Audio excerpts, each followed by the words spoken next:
வணக்கம்மா, என்ன பண்ணிக்கிட்டு இருக்கிறீங்க? இன்னைக்கு வந்து இன்ஸ்டன்ட் சாம்பார் பொடி செய்ய போகிறோம். இது வந்து பார்த்தீங்கன்னா டிஃபனுக்கு, அதாவது இட்லி, பொங்கல், தோசை, ஊத்தாப்பம் எல்லாத்துக்குமே செய்யக்கூடிய ஒரே ஒரு இன்ஸ்டன்ட் பொடி மட்டும். இந்த பொடி மட்டும் போதும். நீங்கள் பருப்பெல்லாம் வேக வச்சு கஷ்டப்பட்டு சாம்பார் வைக்க வேணாம். இது பிகினர்ஸ்க்காண்டி ரொம்ப ரொம்ப ஈஸியாக இருக்கும். ஆஃபீஸ் போகிறவங்களுக்கு, அப்புறம் வந்து பார்த்தீங்கன்னா இந்த ஹாஸ்டல் தங்கி படிக்கிற பிள்ளைகளுக்கு, அவங்களாம் சமைச்சு சாப்பிட்றாங்கல்ல, அவங்களுக்குலாம் வந்து இந்த பொடி வந்து ரொம்ப யூஸாக இருக்கும். ரொம்ப வந்து பார்த்தீங்கன்னா டக்குன்னு வேலை முடியும். காலைல பிள்ளைகளை ஸ்கூலுக்கு காலேஜுக்கு அனுப்புகிற பேரண்ட்ஸ்க்கு வந்து இது ரொம்ப ஈஸியாக இருக்கும். டக்குன்னு சாம்பாரை போட்டு இந்த பொடியை போட்டு ஒரு சாம்பார் வச்சோம், ஒரு தோசையை ஊற்றி கொடுத்தோம், இட்லி ஊற்றி கொடுத்தோம், ஒரு பொங்கல் போட்டோம், எல்லாத்துக்குமே இந்த பொடி வந்து ரொம்ப ரொம்ப ரொம்ப ரொம்ப யூஸான ஒரு பொடி. நீங்கள் நல்லா பார்த்துக்கோங்க. என்னென்ன வேணும் நான் வந்து சொல்லிட்டு வறுக்கிறேன். உங்களுக்கு அளவுலாம் டிஸ்கிரிப்ஷன் பாக்ஸ்லையும் கொடுக்குறேன். நான் உங்களுக்கு நீங்கள் வேணும்னா விருப்பம் செஞ்சு பாருங்கள். அப்படி இல்லைன்னா என்கிட்ட நீங்கள் ஆர்டர் கொடுக்குறதுனாலும் வாங்குறதுனாலும் வாங்கி யூஸ் பண்ணி பார்த்துட்டு கூட நீங்கள் அரைச்சிக்கலாம். ஆனால் ரொம்ப சூப்பராக இருக்கும். இது எல்லாத்துக்குமே ரொம்ப பிடிச்ச ஒரு இது. நல்லா இருக்கும். ரொம்ப வந்து பார்த்தீங்கன்னா பருப்பு வந்து 150 கிராம் துவரம் பருப்பு எடுத்திருக்கேன். இதை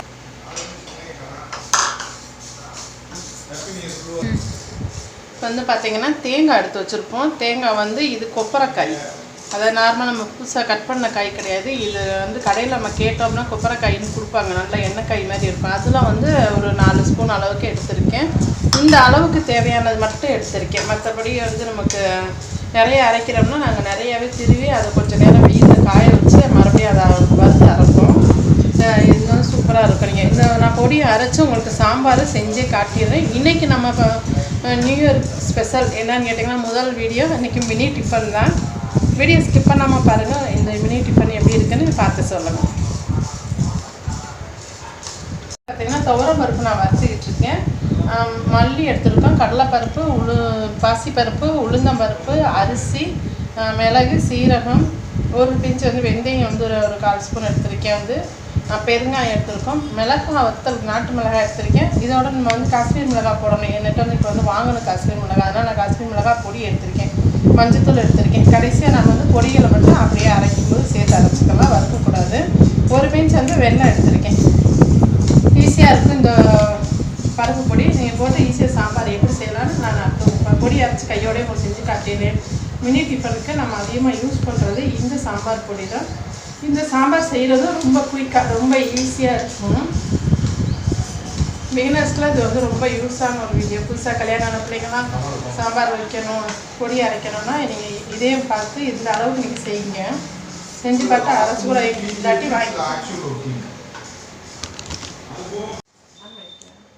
இருக்குல்ல, அதை எடுத்து எண்ணெய் தர. இப்போ இந்த அளவுக்கு நம்ம வறுத்துருக்கோம். இது வந்து பார்த்திங்கன்னா கருகெல்லாம் கூடாது. அப்படியே எல்லாமே ஒன்று சொன்னாப்பில் பொன் வரணும். அப்படியே நல்லா கோல்டன் கலரில் வறுத்தாச்சு. இப்போ இதை எடுத்து ஒரு சட்டியில் போட்டுக்கலாம்.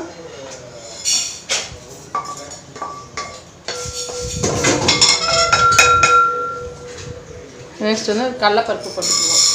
இந்த கனமான பொருளாக வறுத்து எடுத்துட்டோம்னா அடுத்த எல்லாம் ஒன்று ஒன்றா போட்டு மொத்தமாக கூட போட்டுக்கலாம். இப்போ கடலைப்பருப்பும் நம்ம வறுத்தாச்சு. நெக்ஸ்ட் வந்து பாசிப்பருப்பு.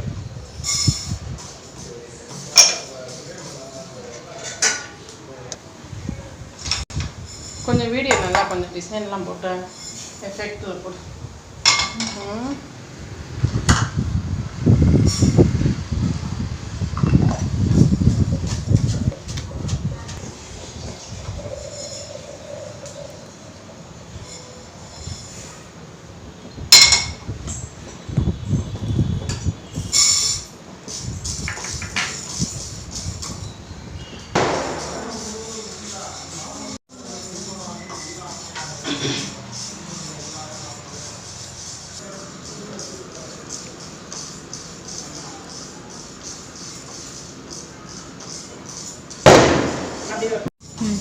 இப்போ வந்து நம்ம எடுக்கிற அளவுகள் கரெக்டாக இருக்கணும், வறுக்கிற பதமும் கரெக்டாக இருக்கணும். இது ரெண்டும் கரெக்டாக இருந்தால் நம்ம எந்த பொடி அரைச்சாலும் நல்லா டேஸ்ட்டாக இருக்கும். அதே போல் எடுக்கிற பொருளும் வந்து பார்த்திங்கன்னா நியூ இயர் நல்லா வெயிட்டு போட்டுக்கிட்டு இருக்காங்க. இந்த ஃபஸ்ட்டு வீடியோவே வெயிட்டோட அமர்த்துவமாக இருக்குது. இப்போ வந்துட்டு நம்ம எடுக்கிற மிளகா வத்தல் இதெல்லாம் வந்து பார்த்தீங்கன்னா நல்லா புது வத்தலாம் பார்த்து வாங்கணும். நம்ம கேட்டு வாங்கணும். கார வத்தலாம் புது வத்தலாம் வாங்கிட்டு வரணும். இப்போ பாருங்கள் நான் வறுத்துருக்கேன். ஒன்று கூட கருகளை பாருங்கள். எல்லாம் உளுந்து எல்லாமே ஒரே மாதிரி இருக்கா. எல்லா பருப்பும் அப்படி தான் வறுத்துருக்கேன். துவரம் பருப்பு கடலைப்பருப்பு எல்லாமே ஒரே மாதிரி நம்ம வறுத்து எடுத்துருக்கோம். இப்போ வந்து கனமான ஐட்டம் பூரா பருப்பு அரிசி இதுகளெல்லாம் வறுத்தாச்சு. அடுத்து கொஞ்சம் லேசாக இருக்கிற பொருளாக நம்ம வறுக்கணும். இப்போ வந்து எக்ஸ்ட்ரா வந்து பச்சை பாசிப்பயிறு நான் சேர்க்குறேன். இந்த பச்சை பாசிப்பயிறு சேர்க்கறனால நிறைய பேர் நினைப்பாங்க சாம்பார் பொடியில் போய் இதை சேர்க்குறாங்களே அப்படின்னு. ஆனால் சாம்பார் பொடியில் இந்த பாசிப்பயிறு சேர்க்கும் போது நம்ம டிஃபன் சாம்பார் வந்து நல்லா திக்காகவும் டேஸ்ட்டாகவும் இருக்கும்.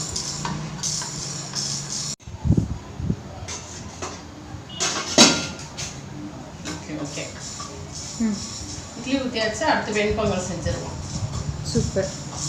இட்லி வெண்பொங்கல் தோசை ஊத்தாப்பம் பாயாசம். இன்னைக்கு நான் செய்கிற பாயாசம் தோசை வேற ஊத்தாப்பம் வேறையா? ஊத்தாப்பம் அப்பாவுக்கு வேணும்னா ஊற்றி கொடுப்பேன். சரி இல்லைன்னா ஒரு தோசை தான். இன்னைக்கு நான் செய்கிற பாயாசமும் கொஞ்சம் வித்தியாசமாக இருக்கும். நல்லா டேஸ்ட்டாகவும் இருக்கும். நீங்கள் அந்த பாயாசமும் செஞ்சு பாருங்கள். குழந்தைகளுக்குலாம் கொடுத்தீங்கன்னா ரொம்ப பிடிக்கும் உங்களுக்கு. வீட்டுக்கு டக்குன்னு ஒரு கெஸ்ட்டு வந்துட்டாங்க குயிக்காக ஒரு மினி டிஃபன் செய்யணும் அப்படின்னு சொன்னால் என்னோட மெத்தட் நீங்கள் ஃபாலோ பண்ணி வாங்க. குயிக்காக சமைக்கிறது நல்லா டேஸ்ட்டாகவும் நல்ல பொருள் எல்லாம் தரமாக எப்படி வாங்குறது எல்லா வீடியோவும் உங்களுக்கு வரும். இந்த புது வருஷத்தில் உங்களுக்கு வரும். இன்ஸ்டன்ட் பாயாச ரெசிபியா? Instant payasa recipe. ஓகே பாசிப்பயிறு எடுத்துட்டேன். 150 துவரம் பருப்புக்கு வந்து மல்லி 75 கிராம் எடுக்கிறோம். நான் வந்து ஒரு விதமான ஒரு காட்டத்தில் தான் வந்து மிளகாத்தூள்லாம் போடுவேன். சப்போஸ் சாம்பார் வந்து சுருக்குன்னு நல்லா காரமாக சாப்பிட்றவங்க தாளிக்கும் போது ஒரு ஸ்பூன் தனி மிளகாத்தூள் சேர்த்துக்கலாம். பட் அதில் நான் சேர்க்குற மிளகாய் பொடி மிளகாய் வத்தல் வந்து சரியான அளவுக்கு நல்ல காட்டமாகவும் சூப்பராகவும் இருக்கும். இது வந்து டிஃபன் சாம்பார் தூள். சாம்பாருக்கு முக்கியமாக மல்லியோட ஸ்மெல் தானே முக்கியம்னா? ஆமாம். இது வந்து டிஃபன் சாம்பார் தானே. அதனால் பருப்பு நம்ம எல்லாமே சேர்க்குறோம். பருப்பை வேக வச்சு அதை கடைஞ்சி போகிறத விட எல்லாமே நம்ம பவுடர் அரைச்சிடுறோம். ஸோ இது சரியான அந்த பக்குவத்துலையும் சரியான அளவுலையும் எடுத்து நம்ம வறுத்து அதை அரைச்சி பக்குவம் வச்சுக்கிட்டோம் அப்படின்னு சொன்னால் நமக்கு வந்து ஆஃபீஸ் போகிறவங்களுக்கு காலையில் எழுந்திரிச்சு அவசர அவசரமாக ஸ்கூலுக்கு அனுப்பி விட்றவங்களுக்கு காலேஜுக்கு அனுப்பி விட்றவங்களுக்குலாம் ரொம்ப ஈஸியாக இருக்குது இந்த டிஃபன் வந்து. ஈவினிங் வந்து பார்த்தீங்கன்னா பஜ்ஜி வடையெல்லாம் சிலர் விரும்பி சாப்பிடுவாங்க.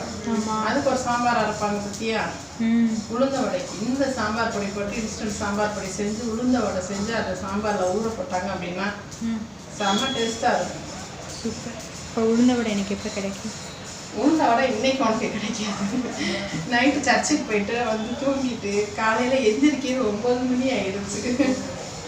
ஓகே வெயிட்டிங் ஃபார் உளுந்த வடை. ஆமாம் எனக்கு நைட்டு 10 to 2 மணி வரைக்கும் சர்ச்சில் ஒரு ஷிப்பு. அதோட என்னோட ஃப்ரெண்ட்ஸ் எல்லாம் பார்த்துட்டு ரொம்ப நாள் கழிச்சு எல்லாத்தையும் பார்க்குறோமா ரொம்ப ஒரு ஆனந்த மலையில் தூங்கி குடிச்சாச்சு. 1 மணி நேரம் அங்கேயே செலவு பண்ணியாச்சு. அது ஒரு கஷ்டமாக பார்த்ததுல ரொம்ப சந்தோஷமா இருந்துச்சு. வீட்டுக்கு அரைவாங்க 3 மணி ஆயிடுச்சுல. இப்போ மல்லி எல்லாமே வறுத்தாச்சு. இப்போ மிளகாய் வத்தல் வந்து நல்லா ஆண்டு வந்து காட்டணும். சட்டு காய்ஞ்சிச்சுன்னா நம்ம குச்சியெல்லாம் சில பேர் பிக்க சொல்லுவாங்க. அதெல்லாம் பிக்கலாமா? எடுத்துடலாம். பட் ஆனால் வந்து பழைய வத்தல் இந்த ஒரு மாதிரி மஞ்சள் நிறம் வத்தல் வருது பெறாது. இந்த பூச்சி வத்தலை இதெல்லாம் இருந்துச்சுன்னா குச்சி எல்லாம் பிச்சுட்டு அந்த வத்தெல்லாம் விற்கிற போட்டணும். இது மாதிரிக்கே நல்லா புது வத்தலாக பார்த்து வாங்கணும். இந்த தை மாசி பங்குனி சித்திரையெல்லாம் புது வத்தல் நல்லா கிடைக்கும். வாங்கி கூட மொத்தமாக நம்ம வீட்டில் வச்சுக்கலாம்.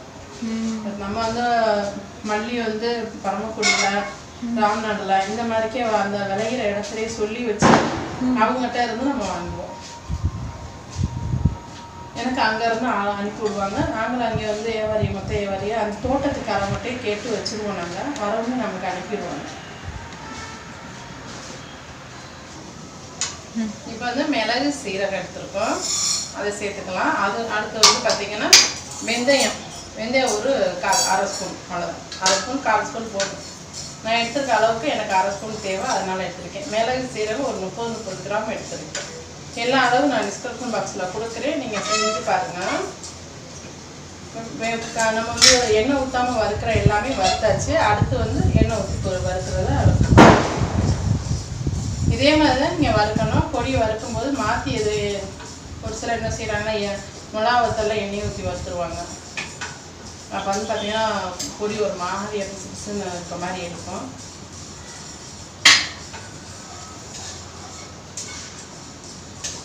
இப்போ நம்ம வந்து கடைசியாக ஒரு 3 பொருள் சேர்ப்போம். அது அந்த வந்து இந்த சாம்பாருக்கு, டிஃபன் சாம்பாருக்கு ஒரு இது. இன்னைக்கு வந்து பார்த்தீங்கன்னா ரூபி வந்து இட்லி ஊற்றிக்கிட்டு இருக்கா, பொங்கல் வச்சு விட்டுருவா. நம்ம வந்து சாம்பாரை செஞ்சுட்டு பாயாசத்தை வச்சுருவோம். மினி டிஃபனுக்கு மினி இட்லி தான் பெஸ்ட்டு. பார்த்தீங்கன்னா நல்லா வறுத்து எடுத்தாச்சு. வறுக்கும்போதே நல்லா வாசம் கம்மணும். இப்போ வந்து நம்ம இது வரைக்கும் எண்ணெய் ஊற்றலை. இப்போ வந்து நம்ம எண்ணெய் ஊற்ற போகிறோம். ரெண்டு ஒரு 3 சொட்டு எண்ணெயை ஊற்றியாச்சு. இப்போ வந்து நம்ம எடுத்து வச்சிருக்க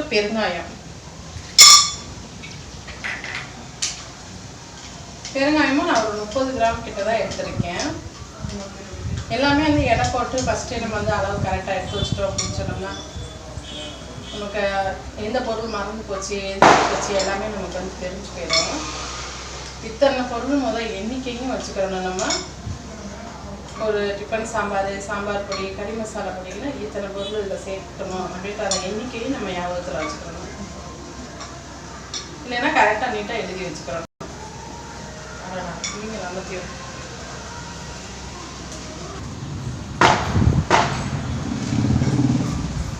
பெருங்காயத்துக்கு மட்டும் லைட்டாக நம்ம வந்து எண்ணெய் ஊற்றி வச்சுருக்கோம். இப்போ அந்த எண்ணெயிலேயே கொஞ்சமாக தேங்காய் திருவள்ளு, அதாவது கொப்பரை தேங்காய், இதையும் நல்லா கொஞ்சமாகவே வறுத்துக்கணும்.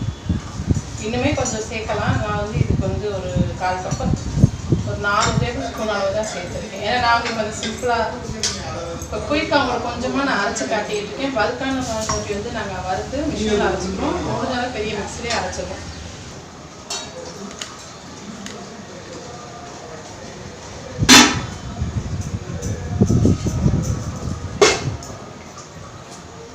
நல்லா வந்துருச்சு. ஒரு நிமிஷம் நான் செஞ்சாச்சு.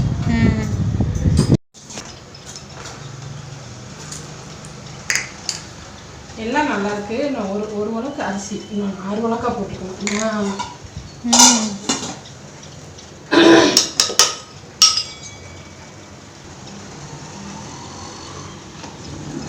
போட்டேன். இப்போ வந்து நம்ம சாம்பார் பொடி அரைச்சி கொண்டு வந்தாச்சு. அப்படியே அது கம்மன்னு சூப்பராக இருக்கும் நம்மளுடைய சாம்பார் பொடி. வந்து நம்மளுடைய சாம்பார் பொடி ரெடி ஆயிடுச்சு. நல்லா அரைக்கும் போதே கம்மன்னு நல்லா வீட்டுக்குள்ள வாசல் சூப்பராக இருந்துச்சு. இப்போ நான் வந்து இதை வச்சு நான் சாம்பார் வந்து வைக்க போகிறேன். இப்போ ஆயில் வந்து ஊற்றிட்டு கருவேப்பிலை பருப்பு, ஜீரகம், கொஞ்சோண்டு வெந்தயம் போட்டிருக்கேன், கருவேப்பிலை, வெங்காயம் போட்டிருக்கேன். இப்போ வதங்கிக்கிட்டு இருக்கு. இப்போ தக்காளி போட்டுக்கலாம். சப்போஸ் உங்களுக்கு கத்திரிக்காய் போடணும் அப்படின்னு சொன்னால் கத்திரிக்காய், முருங்கைக்காய் குட்டி குட்டியாக கட் பண்ணி இந்த காய்களோடு சேர்த்து வெங்காயம் போடும்போது எல்லாம் சேர்த்து நம்ம வதக்கி விட்டுக்கலாம். இப்போ நான் வெறும் வெங்காயம் தக்காளி போட்டு இந்த பருப்பு போட்டு இன்ஸ்டன்ட் சாம்பார் எப்படி செய்கிறதுன்னு பார்க்கலாம். நம்மளுடைய சாம்பார் பொடி அவ்வளோ டேஸ்ட்டாக சூப்பராக இருக்கும். பிகினர்ஸ்க்குலாம் ரொம்ப பிடிக்கும். புதுசாக கல்யாணம் ஆன பிள்ளைங்க அதிகமாக கேட்டு வாங்குவாங்க, நம்ம அதை எப்படி செய்கிறது, எனக்கு நீங்கள் செஞ்சு கொடுத்துருங்க அப்படின்னு. எல்லாம் கிட்ட சொல்லுங்க. இப்போ வந்து பார்த்தீங்கன்னா நான் ஒரு கொஞ்சம் ஒரு 1/4 ஸ்பூன் வந்து காஷ்மீர் மிளகாய் தூள் கொஞ்சோன்னு போட்டிருக்கேன். வெங்காய தக்காளியோட எல்லாம் வதக்கியாச்சு. இதுக்கு சாம்பார் தேவையான அளவு தண்ணி ஊற்றிக்கலாம். தண்ணி ஊற்றிட்டு உப்பு போட்டுக்கலாம். இப்போ இது நல்லா கொதிச்சு வரோம். நம்மளுடைய பொடி எப்படி யூஸ் பண்ணுறதுன்னு பார்க்கலாம். சாம்பார் தேவையான அளவுக்கு உப்பு சேர்த்துக்கிறேன். இது வந்து நம்ம சாதத்துக்கு இந்த சாம்பார் பொடி சூப்பராக இருக்கும். இந்த சாம்பார் இனி வர வீடியோவில் வந்து பார்த்திங்கன்னா நம்ம வந்து செய்யப்படுற நிறையா பொருட்கள்லாம் பார்த்திங்கன்னா நீங்கள் வீட்லேயே தயார் பண்ணி வச்சுக்கலாம். நீங்கள் சப்போஸ் நீங்கள் சர்வ் பண்ணுறீங்க, நான் வந்து செய்யணும் அப்படின்னா கூட இதை நீங்கள் நோட் பண்ணி வச்சுட்டு செய்யலாம். நிறையா வந்து விமர்சனம் நான் வந்து பார்லர் வச்சுருந்தப்போ வந்து பார்த்திங்கன்னா நிறைய பேத்துக்கு நான் வந்து ஃப்ரீயாகவே நிறைய கிளாஸ் எடுத்து கொடுத்துருக்கேன். என்னோட படித்த எல்லாருமே இன்றைக்கி நல்ல நிலைமையில் இருக்காங்க. அதெல்லாம் பார்க்கும்போது எனக்கு ரொம்ப சந்தோஷமாக இருக்குது. இந்த ஃபுட்லேயே வந்து பார்த்திங்கன்னா நான் நிறைய பேருக்கு என்னால் முடிஞ்ச அளவுக்கு கற்றுக் கொடுப்பேன். கற்றுக்கோங்க. உங்களுக்கு வேறு எதுவும் டீட்டெயில்ஸ் வேணும் அப்படின்னு சொன்னாலும் நீங்கள் அழகாக என்னோடய நம்பருக்கு ஃபோன் பண்ணி நீங்கள் கேட்கலாம். நீங்கள் வந்து என்னோடய இன்ஸ்டாவில் வந்து நீங்கள் எனக்கு மெசேஜ் பண்ணுங்கள். நான் உங்களுக்கு மெசேஜ் பண்ணுறேன். கண்டிப்பாக எந்த டீட்டெயில்னாலும் இன்ஸ்டாவில் கேளுங்க. நம்மளுடைய திருமதி நாச்சியார் இல்லம் இன்ஸ்டா வாங்க. இப்போ நம்ம தாளித்து எல்லாம் கொதிச்சிக்கிட்டு இருக்க சாம்பார், அதுக்குள்ளே நம்ம பொடி வந்து எப்படி சேர்க்குறேன்னு பார்ப்போம். இப்போ நமக்கு எவ்வளோ சாம்பார் வைக்கிறோமோ அந்த அளவுக்கு நம்ம தேவையான அளவு பொடி எடுத்து சும்மா கொஞ்சமாக தண்ணி ஊற்றி நல்லா கட்டி இல்லாமல் கரைச்சி விட்டுக்கோங்க. கரைச்சிட்டு நம்ம கொதிக்கிற நம்ம சாம்பாரில் சேர்த்துட்டோம் அப்படின்னு சொன்னால் இது வந்து பார்த்திங்கன்னா ஊற்றவும் கொஞ்சம் கெட்டியான திக்கான பதமாக சாம்பார் மாறும். அந்த நேரம் வந்து நீங்கள் ஊற்றிட்டு அங்கிட்டு நகலாமல் பக்கத்தில் நின்று லைட்டாக கிண்டி விட்டால் போதும். சூப்பராக வந்துடும் நம்மளோட இன்ஸ்டன்ட் சாம்பார். பாருங்கள், இந்த மாதிரி கரைச்சி ஊற்றிடணும். நம்ம நல்லா தாளித்து கொதிக்க விட்டுட்ருக்கோம். நமக்கு தேவைப்பட்டுச்சுன்னா கத்திரிக்காய் கூட குட்டி குட்டியாக ரொம்ப குட்டியாக கட் பண்ணி ஊற்றிக்கலாம். இப்போ சாம்பார் ரெடி ஆகிடுச்சு. அடுத்து பாயாசம் செய்கிறேன் நான். இப்போ பாயாசத்துக்கு வந்து பார்த்திங்கன்னா அங்கே வெல்லம் கரைச்சி அதை வந்து நான் வந்து மண் இல்லாமல் அரைச்சிட்டு அதை அங்கே சாரப்பருப்பு போட்டு கொதிக்க விட்டுக்கிட்டு இருக்கேன். இங்கே நெய் ஊற்றி ஒரு சின்ன கப்பில் ஒரு கப்பு வந்து சேமியா ரவை ரெண்டையும் வறுத்து எடுத்துக்கலாம். இந்த பாசிப்பருப்பு போட்டு இந்த பாயாசம் செய்யலாம். இல்லைன்னா வெறும் ஜவ்வரிசி மட்டும் நீங்கள் தனியாக குக்கரில் வேக வச்சு இதில் ஜாயின் பண்ணிக்கலாம். இந்த மெத்தடில் நீங்கள் ஒரு தடவை செஞ்சு பாருங்களேன். பாயாசம் செம்ம டேஸ்ட்டாக சூப்பராக இருக்கும். வீட்டுக்கு யாராச்சும் கெஸ்ட்டு வந்துட்டாலும் பிள்ளைங்க ஸ்கூல் விட்டு வர டயத்தில் நீங்கள் இது மாதிரி செய்யலாம். இப்போ வந்து பார்த்திங்கன்னா கிஸ்மிஸ் பழம் போட்டிருக்கேன், தேங்காய் துருவல் ஒரு கப்பு போட்டிருக்கேன். எல்லாத்தையும் நெய்யில் வதக்கிக்கிட்டு இருக்கோம். அங்கே வந்து பார்த்திங்கன்னா வெல்லம் வந்து கொதிச்சிக்கிட்டு இருக்குது. வெள்ளத்தை நல்லா தண்ணி ஊற்றி கொதிக்க விட்டுருக்கேன். மண்ணெல்லாம் வரிச்சிட்டு சாரப்பருப்பை ஒரு கைப்பிடி போட்டு வெள்ளத்தோடு சேர்த்து கொதிச்சிக்கிட்டு இருக்கு. ஒரு சின்ன ஒரு கிராம் கணக்கில் எடுத்தால் ஒரு 20 கிராம் தான் எடுத்திருக்கேன். சேமியா 20 கிராமு, ரவை 20 கிராமு, தேங்காய் 20 கிராமு, 20 கிராம் ஜீனி இந்த இப்போ போடுறேன் பாருங்கள். அந்த சட்டி பத்தலை எனக்கு அந்த கடாய், அதனால் நான் வந்து இந்த பாத்திரத்தில் மாற்றிக்கிட்டேன். இப்போ வந்து நம்ம வேக வச்சுருக்கிற அந்த வெல்லத்தை வந்து சேர்த்துக்கலாம். ஃபுல்லாக ஒயிட் சுகர் சேர்க்குறீங்க அப்படின்னு சொன்னால் நீங்கள் வந்து இந்த ஸ்டேஜில் சேர்த்துக்கலாம். பட் ஆனால் வெல்லம் போட்டு இந்த பாயசம் செய்யுங்க, செம்ம சூப்பராக இருக்கும். நம்ம தாளித்த எல்லா பொருளும், அதாவது நம்ம நெய்யில் வதக்கணும் பாருங்கள். சேமியா, ரவை, முந்திரி பருப்பு, கிஸ்மிஸு, அப்புறம் வந்து கொஞ்சம் ஜீனி, கொஞ்சம் தேங்காய், ஒரு கப் தேங்காய் எல்லாம் சேர்த்து இப்போ வந்து மூடியை போட்டு மூடியாச்சு. எல்லாத்தையும் நம்ம வெள்ளத்தையும் சேர்த்து கொதிக்க விட்டாச்சு. இப்போ இது நல்லா கொதித்து நல்லா வந்ததுக்கப்புறம் லைட்டாக நல்ல இந்த கொதி வரும். நான் வேக வச்சுருக்கேன். அதாவது பாசிப்பருப்பு, கடலப்பருப்பு. பாசிப்பருப்பு ஒரு 100 கிராம் பாசிப்பருப்பு, 75 கிராம் பாசிப்பருப்பு, 25 கிராம் கடலப்பருப்பு ரெண்டையும் நான் நல்லா வறுத்து குக்கரில் வேக விட்டுருக்கேன். நீங்கள் சப்போஸ் பருப்பு போடலாம் அப்படின்னா ஜவ்வரிசியை நீங்கள் வேக விட்டு அதையும் தூக்கி ஊற்றிக்கலாம். வெல்லம் சேர்த்த பாயசம் ரொம்ப சூப்பராக இருக்கும். நம்ம செஞ்ச இந்த சாம்பார் பொடியில் சாம்பார் செஞ்சு ஈவினிங் டயத்தில் இந்த பாயாசமும் அதோட கொஞ்சம் வடை செஞ்சிங்கன்னா உளுந்த வடை, ஆமை வடை எது செஞ்சாலும் அந்த சாம்பாருக்கும் சூப்பராக இருக்கும்.